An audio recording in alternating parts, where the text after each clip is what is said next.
இது வந்து தஞ்சாவூரில் புனிதா மேடம் அப்படின்னு உங்களுக்கு நம்ம போட்டு கொடுத்துருக்கோம். நரச நாயகிபுரம் அப்படின்னு ஒரு பகுதியில் போட்டிருக்கோம். மொத்தம் வந்து 3 கிலோவாட் இங்கே போட்டிருக்கோம். அதில் 3 கிலோவாட்டுக்கு வந்து மேக்ஸிமம் அவங்களுக்கு ரூ. 2,00,000 லோன் கிடச்சிருச்சு. பேலன்ஸ் இருக்கிற கொஞ்சம் தொகை தான் அவங்க கையிலேருந்து போட்டாங்க. அந்தளவுக்கு இப்போ வந்து உங்களுக்கு நிதி வசதி அதிகமாகவே கிடைக்குது. இங்கே வந்து பாருங்கள், சிமெண்ட்டு ஷீட்டு தான் போட்டிருக்காங்க. அந்த சிமெண்ட்டு ஷீட்டில் நம்ம சோலார் போடணும் அப்படிங்கும்போது அது உடஞ்சி போயிடும். அதுக்கு வாய்ப்பு கிடையாது. அதனால் அதுக்கு வேறு மாதிரி அதை டிசைன் பண்ணி அந்த சிமெண்ட்டு ஷீட்டை பாதிக்காமல், அதே நேரத்தில் மெயின்டெனன்ஸுக்கும் ஈஸியாக இருக்கிற மாதிரி, ஸ்ட்ரக்சரும் ஸ்ட்ரென்த்தாக இருக்கிற மாதிரி அடிஷ்னலாக ஸ்ட்ரக்சர் போட்டு பூஸ்ட் பண்ணி கொடுத்துட்டோம். இப்போ வந்து அவங்க சர்வசாதாரணமாக அவங்க சோலார் பேனலை மெயின்டைன் பண்ண முடியும். சோலார் பேனலும் நல்லா ஸ்ட்ராங்கான ஸ்ட்ரக்சரில் உட்காந்துரும். அந்த பேனலுக்கு கீழேயே அந்த 3 kilowatt AC distribution box, DC distribution box, inverter எல்லாமே வச்சு கொடுத்துட்டோம். இதில் மழை தண்ணி உள்ளே போகிறதுக்கான வாய்ப்புகளும் இல்லை. சாரெல்லாம் அடிக்காது. அதே நேரத்தில் காற்றோட்டத்துக்கும் எந்த விதமான குறைவும் இல்லாமல் நம்ம வச்சுருக்கோம். இந்த ஆன்கிரிட் சோலார் சிஸ்டத்தில் பார்த்திங்கன்னா, அதோட கவர், அந்த பாடி கவர் தான் அதோட ஹீட் சிங்க்கு. தனியாக ஹீட் சிங்க்கு கிடையாது. அதனால் மின்சார உற்பத்தி ஆகும்போது பகல் நேரங்களில் அதிகமான வெப்பம் அதில் உருவாகும். அதுக்குள்ளே ஒரு கூலிங் ஃபேன் இருக்குது. இது வந்து அந்த ஹீட்டை எக்ஸ்போஸ் பண்ணிக்கிட்டே இருக்கும். அதனால் நல்ல காற்றோட்டமான ஒரு பகுதியில் வைக்கிறது ரொம்ப முக்கியம். இந்த ஏணிப்படிக்கு அடியில், அப்புறம் இந்த தண்ணி தொட்டிக்கு அடியில், அது மாதிரிலாம் பல இடங்களில் வச்சுருக்காங்க. அந்த மாதிரி வைக்கக்கூடாது. இது மாதிரி நல்ல காற்றோட்டமான ஒரு இடத்துல வச்சுட்டு அந்த ஏசி டிஸ்ட்ரிபியூஷனோடு நீங்கள் கொடுத்துட்டிங்கன்னா, in case of any emergency இம்மீடியட்டாக நீங்கள் அந்த பிரேக்கரை நீங்கள் ஆஃப் பண்ணிக்கிட முடியும். இது மாதிரி வைக்கும்போதே உங்களுக்கு எமர்ஜென்சியே வராது. ஏன்னா நல்ல காற்றோட்டமாக இருக்கும்போது ஆட்டோமேட்டிக்காக அது பார்த்துக்கிடும். ஓவர் ஹீட் ஆன உடனேயே ஓவர் ஹீட்டு அப்படின்னு ஒரு சிம்பிள் வந்து எரர் காய்ச்சி ப்ரொடக்ஷன் நின்று போயிடும். அந்த பிளாக்கு இதில் சேஃப்டியெல்லாம் இருக்குது. நம்ம இங்கே சோலார் பேனலில் ப்ரொடக்ஷன் எல்லாமே கொண்டாந்துட்டு கீழே இருந்து ஏசி வயர் மட்டும் மேலே கனெக்ஷன் கொடுத்துருக்கோம். நெட் மீட்டரும் மாற்றியாச்சு. இவங்களுக்கு இப்போ ப்ரொடக்ஷனும் இருக்குது, சப்சிடியும் கிடச்சிருச்சு. ரூ. 2,00,000 ஃபினான்ஸில் நம்ம பண்ணி கொடுத்தோம் பேங்க்கில். அதில் ஒரு 20 நாளுக்குள்ளேயே சப்சிடி 78,000 வந்துருச்சு. இப்போ அவங்க வங்கியில் செலுத்த வேண்டிய தொகை பார்த்திங்கன்னா 1,22,000 மட்டும்தான் அவங்க வங்கியில் செலுத்துகிற மாதிரி இருக்குது. அப்போ மாதம் கரண்ட்டு பில்லு 4,000 வந்திருக்குன்னா, அது 2,000 2,000 பிரித்து ஒரு 5 வருஷத்துக்கோ 7 வருஷத்துக்கோ அவங்க ஒரு இஎம்ஐ மாதிரி கட்டிட்டு வந்துட்டாங்கன்னா ரொம்ப சுலபமாக அந்த கடன் அடைஞ்சு போயிடும். அதே மாதிரி அவங்களுக்கு கரண்ட்டு பில்லும் இனிமேல் வரப்போகிறதே கிடையாது.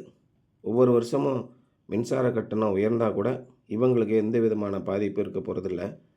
நம்ம தினமும் இவங்களுக்கு 3 கிலோவாட் போட்டிருக்கிறதுனால ஒரு 15 யூனிட்டு கட்டாயம் உற்பத்தி ஆகிடும். இந்த 15 யூனிட் உற்பத்தி ஆகும்போது நிறைய பேர் என்ன கேட்குறாங்கன்னா, மழை காலங்களில் உற்பத்தி ஆகுமா அப்படின்னு கேட்பாங்க.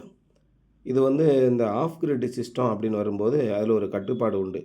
அன்னன்னைக்கு ப்ரொடக்ஷன் பண்ணுற யூனிட்டை அன்றைக்கே நீங்கள் யூஸ் பண்ணிடணும். அதிகமாக யூஸ் பண்ணிட்டீங்கன்னா பேட்ரி தீர்ந்து போயிடும். அந்த மாதிரி ஒரு கன்ஸ்ட்ரெயின்ட்டு, ஒரு சின்ன கட்டுப்பாடு அதில் இருக்குது. ஆனால் இந்த ஆன் கிரிட் சிஸ்டத்தில் வந்துட்டிங்கன்னா உங்களுக்கு அந்த மாதிரி எந்த கட்டுப்பாடும் கிடையாது. பில்லு வந்து 2 மாதத்துக்கு ஒருக்க தான் வரும். மழைங்கிறது 60 நாளும் மழை பெய்ய போகிறது கிடையாது. 60 நாளும் மேகமாக இருக்கிறது போகிறது கிடையாது. அப்போ நீங்கள் 60 நாளுக்கு ஒருக்க பில்லு பார்க்கும்போது இந்த செப்டம்பர், அக்டோபர் அதிலிருந்து பிப்ரவரி வரைக்கும் இருக்கக்கூடிய குளிர்கால மாதங்களில் வெயில் கால மாதங்களை ஒப்பிடும்போது ஒரு 20% 30% தான் கம்மியாக இருக்கும். அந்த காலங்களில் நம்மளுடைய பயன்பாடும் கம்மியாக இருக்குது. ஏன்னா வெயில் காலங்களில் ஏசி, ஃபேனு இதெல்லாம் அதிகமான நேரம் நம்ம போடுறோம். குளிர்காலங்களில் இந்த ஃபேனு, ஏசி இதெல்லாம் நம்ம ரொம்ப கம்மி பண்ணிடுறோம். இந்த ரூம் கூலிங், லைட்டிங்னு 2 விதமாக தான் நம்முடைய மின்சார பயன்பாட்டை பிரிக்கிறாங்க. இதில் இந்த ரூம் கூலிங் தான் அதிகமாக, அதில் ஃபேனு, ஏசி தான் அதிகமாக இருக்கும். அது நம்ம பயன்பாடு குளிர்காலத்தில் குறையிறதுனால எப்பயுமே நமக்கு பில்லு வரப்போகிறதே கிடையாது. வெயில் காலத்தில் அதிகமாக உற்பத்தி ஆகிறதுனால அதிகமாக பில்லை நம்மளால் கட்ட முடியும். குளிர்காலத்தில் ஒரு 20லேருந்து 30% குறைஞ்சி உற்பத்தி ஆனாலும் நம்முடைய பயன்பாடும் 50%க்கு மேலே குறைஞ்சிரும். அதனால் குளிர்காலமானாலும் வெயில் காலமானாலும் ஆன் கிரிட் சிஸ்டம் அப்படின்னு நீங்கள் போட்டிங்கன்னா நிச்சயமாக உங்களுக்கு மின்சார நுகர்வு இருக்காது. மின்சார கட்டணமே வராது. இப்போ நீங்க கட்டப் போறது வந்து நெட்வொர்க் சார்ஜஸ்ன்னு அந்த டான்ஜெட்கோ விதிச்சிருக்கிற 1 கிலோவாட்டுக்கு ரூ. 87 அப்படிங்கிற அந்த நெட்வொர்க் சார்ஜ் மட்டும் தான் நீங்க கட்டுவீங்க. 3 கிலோவாட் வந்துச்சுன்னா ரூ. 275லேருந்து ரூ. 300க்குள்ள நீங்க கட்டுறீங்க. இந்த தொகை மட்டும் தான் இவங்க கட்டிக்கிட்டு இருக்காங்க. அந்த அளவுக்கு இது பயன்பாடு ரொம்ப நல்லா இருக்கு. நிறைய பேருக்கு இன்னும் சந்தேகம் இருக்கு. ஆன் கிரிட் சோலார் சிஸ்டம் போட்டா உண்மையிலேயே வேலை செய்யுமா அப்படின்னு. ஏன்னா ஆரம்ப கட்டத்தில ரொம்ப ஆர்வத்தோட சோலார் போடணும்னு நினச்சிட்டு வந்தவங்க, இந்த of grid solar panel, battery எல்லாம் போட்டு பெருத்த ஏமாற்றத்துக்கு உள்ளாயிட்டாங்க. அதனால எந்த பயனுமே இருக்காது. இப்பயும் சில பேரு அந்த பேட்டரி, அந்த யுபிஎஸ்ஸு, அந்த சோலார் பேனல் இத வச்சுட்டு சோலார் போடணும்னு நெனச்சுக்கிட்டு இருக்காங்க. கரண்ட் இல்லாத இடங்களுக்கு மட்டும் தான் அது செட் ஆகும். கரண்ட் இருக்கிற இடங்களுக்கு, இது மாரி வீடுகளுக்கு நீங்க அந்த மாரி சோலார் சிஸ்டம் போடாதீங்க.